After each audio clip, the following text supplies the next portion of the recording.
कर्जमुक्तीसाठी गुरुचरित्राचा हा अध्याय गुरुवारी नक्की वाचावा. गुरुचरित्राचे चमत्कार तुम्हाला माहीतच असतील, परंतु संपूर्ण गुरुचरित्र पारायण करणं भरपूर लोकांना अशक्य वाटतं, कारण गुरुचरित्राचे खूप कठीण नियम असतात.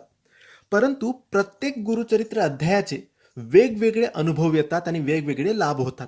तसाच एक अध्याय आहे जो कर्जमुक्ती करतो आणि धनलाभ मिळवून देतो, समृद्धी घरात आणतो आणि पैशाच्या ज्याही अडचणी समस्या आहेत ते सोडवतो. व्यापार चांगला चालतो, नोकरीत प्रगती होते. हा अध्याय फक्त गुरुवारी वाचायचा आणि दर गुरुवारी वाचायचा.